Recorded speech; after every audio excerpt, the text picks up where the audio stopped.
Bienvenidos a AfterBuzz TV, el ESPN de conversaciones de televisión. ¡Woo! Estamos aquí en la final, mi gente. Muchas gracias por estar aquí con nosotros. Yo soy Delia Gomez, estoy solita hoy, pero no tan sola, ¿eh? También tengo a mi amiga conmigo en el booth. Tenemos a J-Lo, la productora, aquí también. ¿Cómo estás, J-Lo? Estoy contenta por estar aquí contigo.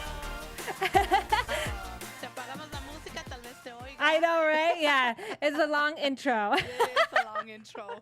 No, pero ¿cómo estás, J-Lo?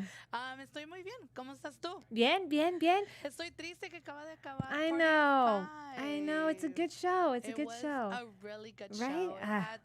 It touched on so many important topics. You did. Some that are just, kind of tough to watch again because, Yeah. we see them every day. And sometimes, we go to TV for, comfort and Yeah. to get away from basically the real world. But, Yeah. I was glad that they did. Yeah, and today, it's a celebration of the show. It is the finale, so we have, the same things we always have for you guys. We have some news, some special segments. We're going to talk about, important topics that, we felt resonated a lot with us, with the characters. And, we kind of have to say goodbye for a little bit. So, J-Lo, for you, overall this season, is there anything como que te tocó o te quedó en la mente, like you were just like, that's something that I'm going to take away from this show, and that's why I loved it so much? What I really loved is la unidad de la familia que tenían, ¿me entiendes? Because even though they would bicker a lot and fight and all that, I really love that at the end of the day they would come for one another. Yes. Emilio, when he defended Beto at the party, Yes. because he was, messing around with the girl. And Always stuff like that, Beto. and they needed the money. Right. They really needed the money. And he was like, well, you're not going to talk to my brother like that. Exactly. You're not going to tell me what to do. So, and I really like that he stood up for all those times when they really needed that stuff, Yeah. Even at times when I'm like, oh my God, maybe he should stay quiet, but no, like, he taught us like, no, you got to stand up for your family, even if they're annoying, because at the end of the day, that's all you have. Yeah, it's so true. For me, like, I agree with everything that you said. There were so many lovable moments, and you do fall in love with them as a family, and they bring you into their family. It's a very, the love that they have as cast members, you can feel it and it resonates. For me, I gotta say that the biggest thing I've taken away from this show overall is the fact that a lot of these issues haven't touched me on a personal level. So like I would listen to the news as it's happening every day, and it would hurt me, but I always felt at least detached, or I felt like, well, I wouldn't have to imagine someone else's shoes. And I think watching the show as a first generation, my parents, have their papers and everything, it kind of made me start to ask those bigger questions, because I think with the news, we can turn it off and on and be like, okay, that was terrible, but then like go on with our lives. But something like a show, you're devoted and you're falling in love with these characters, it's a lot harder to shake it off. Do you know what I mean? No, yeah, definitely, for sure. And like you said, it's just, they're very relatable characters too, like you said, you can relate to them. And I like that it wasn't always a happy ending. Yeah. In every episode you think like, oh, the parents are going to be gone for 2 weeks and they'll come Yeah. back. No, I really like that that's where they're going to be, and we don't know what's going to happen, you know? So hopefully we get that season 2. I know, guys. Crossing my fingers. We'll probably wait for predictions, but like we're hoping. I guess the only prediction is like, is there going to be a season 2? We don't know. There hasn't been any word yet. We're hoping for it, obviously. But yeah, I gotta say that in the last 2 episodes, we know that Valentina tries to run away, and so the siblings are chasing after her, and Emilio, unfortunately, because of his DACA status, cannot cross over into Mexico. So the other siblings are able to go visit their parents, and he has to stay behind. And I gotta say, that was probably one of the most heartbreaking moments. And I never imagined, just not being able to leave the country, almost like being held hostage in your homeland, because he only knows America, but he's technically Mexican. And so it's just like it's such a weird world. It's like a gray area to be in. He's like kind of in limbo. What did you think about that? It is because at the beginning we learned that, Emilio wasn't living there with the family, but I think that no matter what, at the end of the day, his mom would always slip money on him and take care of him somehow, even though he was chasing his dreams. And Yeah. even though sometimes they didn't really support it, I know. I think he knew that at the end of the day, they were there, they Mhm. could be a couple blocks away, it's like with me. I know my mom, even though she's not here in California, I know she's in Florida, but I'm like, I know she's there. Yes. But you're in a whole new country Yeah. and you can't go. Like, you still have feelings. You still need your parents. Oh, You know what I'm definitely. saying? And I think like not being able to see them or like, physically touch them, like the parents obviously cannot come back to the Right. States, and he can't cross over because then he loses all of his status here Right. and I think that's just terrible. I don't know. Right. Kind of feel like it's almost a Berlin Wall type situation where like families are literally divided and they're not being able to see each other, and there's just like this Right. separation, this really And then te heartbreaking. tienes que imaginar cómo él se siente. Yeah. Él ha estado cuidando la familia todo ese tiempo, ¿me entiendes? Yeah. Y él quisiera no tener responsabilidades por lo menos un momento y por lo menos él estar ahí, pero él está aquí solo. Solo. ¿Me entiendes? Y te acuerdas que at the beginning él siempre decía, leave me alone, Yeah. no me estén Me molestando. está molestando. Y ahora está solo, pero I do feel for him. Oh, Because, definitely. he didn't really do anything bad. He just wanted to be his own person. He just wanted his parents to support him, his dreams and all that. But now it's like, it sucks. And I can't even imagine what, families go through every day. Ya, You y know? a la final dijo que se arrepentía mucho porque quedarse como el padre de los niños fue mucho para él al principio, right? Pero after a while, he felt like they gave him life. And now that we know that Valentina y el nene are probably going to stay in Mexico with the parents, I don't think know. it made him less selfish. Right. I feel like at the beginning he was very selfish. He's just all about me, me, me, me. And I think And his women. and his women, which I still want to know what happened to Vanessa. Can someone tell Right? me? I need to know. We were just wondering. She just kind of up and left. But no, yeah, his siblings definitely, gave him a different, Like, yeah, they tainted the world a different color. Yeah, they did. He had to be responsible. He had to man up, basically. Like his dad told him, like, you need to be the man of the house now. Yeah. And he really did. He did the impossible to, Yeah. work it out, even though he himself is very young too. Yeah, you know?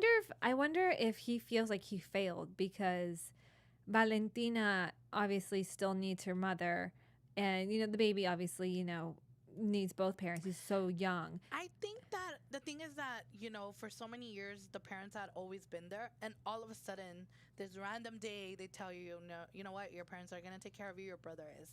So, of course, it's, yeah, they're probably thankful. And yeah, their bond got even bigger. But I think that at the end of the day, they weren't really raised by him. They were raised Yeah. by the mom and dad. So, Yeah. if they gave you that opportunity to go over and be like, hey, go see your parents, I would take I it in a know. heartbeat. I would be like, thanks, brother. Especially at but- that age, especially you can Exactly. tell that Valentina was very close to her mom.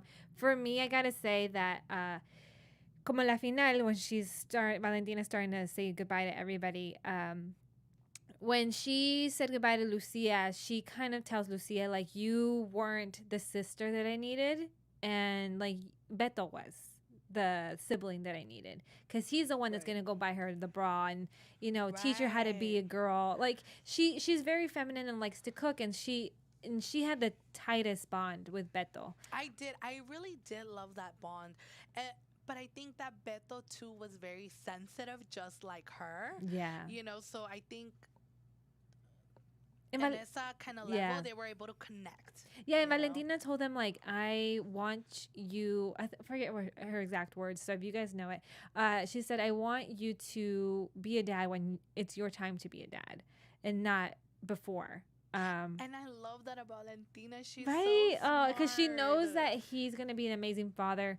And yeah, And like, they all know that about each other. They all Right. know that, like, all this was just forced on them. yes. And if they wanted to stay together and not get sent to foster homes, like, they needed to live with one another. They kind of had to listen to Emilio, listen to Lucia, listen to Beto, especially Valentina, Oh, you yeah. know?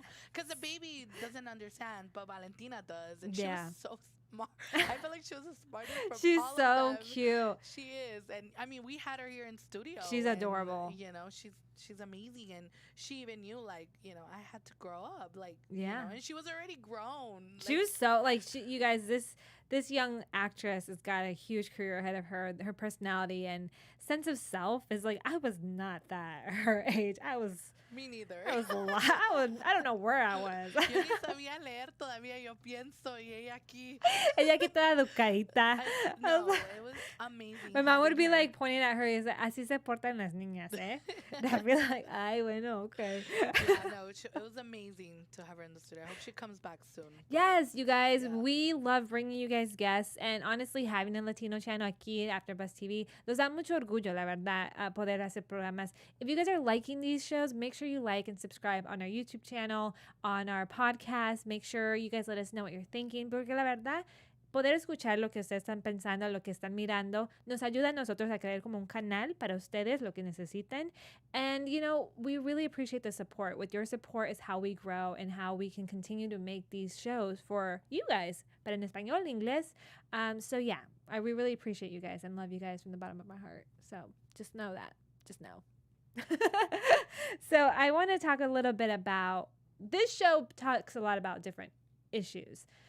Now, relationships is kind of at the core for these characters. One, because of their ages, they're all coming into that time of their life where love is in and out. We have a lot of experimentation. We also have a lot of characters that have different sexual orientation and genders. So I want to say that for me, it was really heartbreaking to watch Lucia struggle with her truth. And we don't really know exactly what her truth may be because she hasn't exactly said if she's bi-curious or if she's going to, you know, come out as just being gay, or if, you know, she's pansexual. We don't really know what label she's going to prefer. But it's very difficult for me to watch her struggle with coming out to her mom or even being able to express an interest in someone in the same sex. And I think I think I understand the mom trying to relate with her and making it seem like it's a guy and her having to pretend like it was a boy she was talking about the whole time. But do you feel like in your family, is this also a really taboo situation with your parents? If it was, are they more open? How are things more in your household? I think with my mom growing up, she's, you know, she was just all very open to things. Her advice was always be careful, you know, ten cuidado. You know, she had me in such a very young age that she just, her scare was de que ella no quería que yo fuera otra, like, statistic, I guess you want to say, because that's what they call it, sadly, you know? Yeah. And, you know, with her, I think she always felt that way, which sucks, you know, because you shouldn't. But I get it, you know, especially when you come from a Latino family, they will tell you hasta, you know, make you feel hasta que ya no sientas. Yeah, you know? yeah, oh yeah. For sure. So her worry was just, you know, it was just me and her growing up. We grew up together. Yeah. You know, she was a kid. It was a kid having a kid. Yeah. You know, so she just wanted me to be careful and just, you know, follow my dreams, but also tell her anything, whether it be good or bad. You know, exactly. Just, you know, she just opened that door. And even now, she still tells me, you know, like, whatever, tell me whatever. I don't care because no matter what, you're going to be my daughter. You know, I can't change that. Just how you can't change that. I'm your mom. I can't change that. You're my daughter. I do believe that their mom would definitely accept Lucia. I think so, I think she's got a very kind, loving. I think their family is so open. I have a feeling that the father would be a little bit difficult, and I feel like that is I actually think that the dad would be okay with it, to be honest. I don't know. I don't know. I think I'm not going to generalize, but like I'm generalizing anyway. I feel like my father, and I can kind of say the machismo that exists in a Mexican culture, not always, but for the most part, pretty dominant, is always having like a really hard time with their girls, their they're supposed to fit into a certain role or gender expectation, it's always a little bit more shocking when they get a daughter that wants to be a lesbian for the dad, and then the mother always has like a harder time with their son coming out because they want grandbabies, essentially. Or at least that's how it's been in my family. It could be completely a generalization, but yeah, I feel like my dad would probably have the hardest time. My mom would be the most vocal about it, but they, at the end of the day, they would come to terms with it because they love me and I am their daughter, and so they would work with me on whatever it was and hopefully come to understand me. But yeah, my parents are very Catholic, and so I know that it would be also unnerving to have a conversation. So I can understand Lucia in many ways. Like, right. No, yeah, of course. You know, I think my mom, luckily, I think because she grew up here, you know, she saw so many, it's different, you know, she's been here since she's 12. So, you know, it's a whole different world. She saw so many different things. So I think that's why she's so open. And my aunts are a little bit more open. But I know for sure from my grandmother, my uncles, now that would be a different story because, you know, they're very old-fashioned. So, you know, that kind of thing. Even now when I hear them talk, I'm just like, I always tell them, if you don't have nothing nice to say, don't say it. No digan nada, ¿Para qué están diciendo eso? Because I have friends like that, so it's like it's insulting sometimes when they speak like that. Or when it's terrible. Them talk like that, you know, and I tell them like just how you guys don't want people being disrespectful and stuff like that with everything else, that you shouldn't talk like that. Yeah, and I think you know I hate like being like they're traditional. No, they're fucking ignorant. You know, that's what they are. It's like that's not. It's not. You know. Exactly, and I've said it. I've been very vocal, and I'm like, that's not being disrespectful. You're just being ignorant. Exactly. It's not like, I have like these, you know, beliefs or whatever. And, but sometimes I try to understand them, but I just can't because to it's me, tough. It's tough. It's tough. And the world is changing. I'm sorry, but like there's, you know, a couple years back there, you know, when Ellen came out and the amount of backlash that, you know, that woman received and like being blacklisted, that woman did not work for years. And even Laura Dern would not be hired because she played Ellen's girlfriend on the show.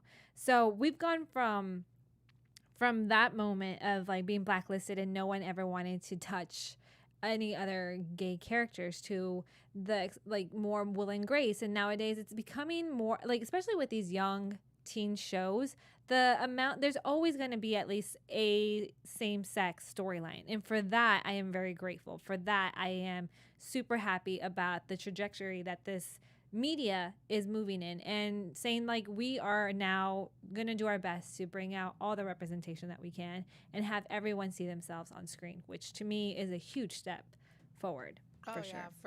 Definitely. So, unfortunately, when it came to the show, something that I found really heartbreaking was the parents. We never really got to know them as much throughout the season. Right. But we got a little bit of snippets de su relación juntos a la final. Y como que no va muy bien. El esposo está tomando demasiado. Anda como manejando, he's either a valet or está haciendo de mesero. Like something in a restaurant, pero sale mucho a tomar. Y la esposa está ahora de nanny o niñera con una familia y como que está full time con ellos. Y están teniendo muchas peleas entre ellos. For me, that was like really difficult to watch, but I'm also really grateful that they included it because you never really see, like the stories that you hear in the news, you always see about like the separation of the family here, but you never really see the aftermath of the people who go back. Necessarily. Right. And it sucks, you know, because like you said, I like that this show didn't always show us like, oh, they're still together, you know, like no, they're having issues. This is very stressful for them, you know, because like we were talking earlier, they're in a whole, you know, yes, they're back home, you know, where they grew up, but they haven't been there for years. So it's a whole different world for them. You know, it's totally a different way of living now, you know, they're not used to all that. So going back there, it's like, what? It's like starting from the bottom all over again. I mean, their mom is having a serious hard time. I mean, the dad clearly is too because he's drinking a lot. Right. He's a drunk basically now. And which makes me worried about the kids being with them under their watch. Especially Valentina. Yeah. Especially Valentina, because Valentina has a way of like, if she doesn't like things, she usually tends to run away. So imagine her running away over there. You know, it's like she doesn't know where she's at. She doesn't know people over there. And it's very different. It's dangerous. Estados Unidos to Mexico is very different. And even one of the characters, the pool boy that Lucia ends up making out with to try to prove to herself that she's straight and like just forces herself on him, just so she's like, I'm not gay, or I'm not interested in women. He had this really sweet, tender moment. It's like, oh, it is el norte. Is it just how everyone says it is, and is it as magical as it is? And you kind of forget that you know Mexico, Guatemala, Salvador, Central America, Latin America. We all idolize and see America as this great hope of like, oh, if we get there, we can make it, And so I think having them on the opposite side, especially Valentina, it's going to be such a culture shock. Dude, I get a culture shock just going to the South from California. It's like, imagine going to a different country and like a different language. And that's how it is, because, I went to Honduras a long time ago, and it's sad, they picture America being like, I don't know, maybe because we live here, it's just a whole, like, I don't know. Es que las historias que uno escucha, mucha gente regresa, like ¿cuántas veces ha sido? Yo como para Navidad fuimos a México and we saw a whole bunch of people vestidos, o sea, de toda la ropa nueva. No, y se fijan en todo lo que tú andas puesto. Like, no regresa uno de aquí trabajando duro, así todo ensuciado. Like, you come home and you're working like a dog. Yeah. Pero para ir a ver a tus parientes de donde se queda en Guadalajara, no pinchadísimo estás. I was like, well, that's where they get so confused. It's like they think that, we're like this the whole time. We're also lying to our... Yeah, no, they do. Piensan de que, it's, I don't know. Empaca la ropita buena. They think that we're living in Beverly Hills. Yeah. Literally, that's what they I wish, ya quisiera. Si alguien está en Beverly Hills. Really, and not only that, they think that you have money. Yeah. Like... Well, I mean, in comparison, yes, like the cost of living and everything. And, y todo lo que andas puesto, at least for my grandma, should like give it to your cousin. Yeah. Oh my God. La ropa que yo dejé, mi mamá me forzaba. Yeah, no. Tienes que dejar toda la ropa. And I was like, but I just bought this. This is my first little limited 2 shirt. I was so obsessed with limited 2. Yes. And then my grandma would always tell me supposedly, take your ugly clothes, because that's very rude that you're gonna take your nice clothes off. I'm like, why? See, my mom was the opposite. My mom's muy pinchada. She's like, lleva la ropita buena. Oh, really? But then I had to get rid of it. So I was like, I'm not doing that. My grandma would tell me, take your ugly clothes because you don't want to make them feel bad. And I'm like... My mom apparently did not care. No, my grandma would be very... I wish my mom was worried. They would be like, oh, can I have that? I was like... Yeah, so I would come home with chanclas because I didn't have shoes, I didn't have clothes because my grandma gave it all away. So I'm like, so what? It feels very weird if you have a split family and you have extended family. I would love if a show did this. Actually, we should probably write it. And like the feeling of it is to go back and like what that entails, and how you kind of feel like you have all the answers and like everyone's questioning you about like como es en America, and you're just like, it's bien, I don't know, and like I think it's, I mean, but I get it, yeah, it's like it's a whole, they're 2 different worlds, and that's what, like, yeah, being bi, like they don't know and we don't know, so it's like we're both all kind of like trying to figure each other out. Yeah, exactly, because we're both like, what's so bad about here? But then you're like, oh, never mind. Yeah. And then they're like, oh my God, you live in America. I want to live in America. Vives en Los Angeles. Vives in Hollywood. Yeah, and the movies, you guys. I mean, like, I grew up, my main education into pop culture, and like, honestly, my parents just sat us down in front of the television. So movies were my introduction to everything, and I kind of learned everything because of films. Right. So yeah, like I understand Beverly Hills and like these ideas of like, Gringolandia.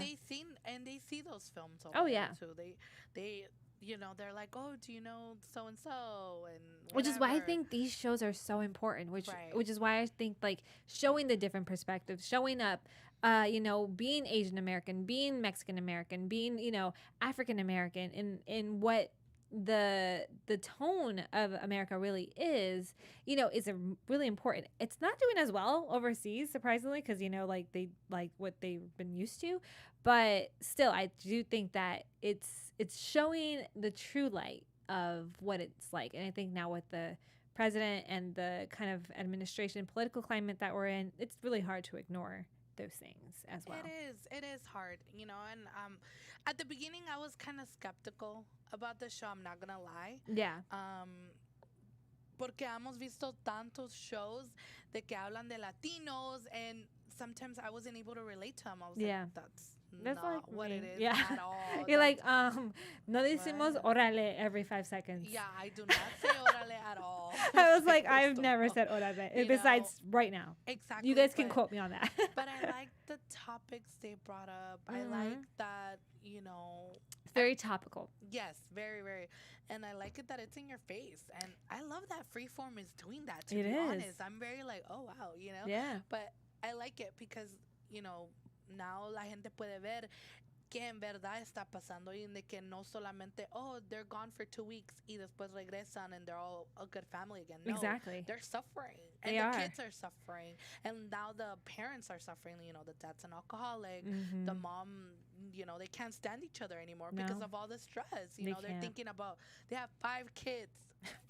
5 in America. I mean, this is a very different like reboot from or reimagination of the original. The original is completely different. I don't know if you guys are actually watched. It's part of our news actually. So the original, I thought it would be important for us to like go back and see what it was actually about, because it has a totally different vibe. And I'm really happy, like you said, I'm really happy for Freeform for doing this, for taking a chance on telling these Latino stories and using the package that it was Party of Five. But it was back in the 90s, and I think it was from the 1994 into the 2000s. And there's a lot of familiar faces, actually, if you guys probably have seen. But we have like Matthew Fox. He actually does look like a lot like Emilio younger. If you guys are watching or listening to our podcast, make sure you He go does onto look our like him a YouTube. lot. Like a It's lot, like insane. Brandon, a whole Yeah. lot. Like even like I don't know. They did a really. I mean, they were looking for a clone, I think. Yeah, I think so too, because he look-alikes. Yeah, so but much. he's still like working.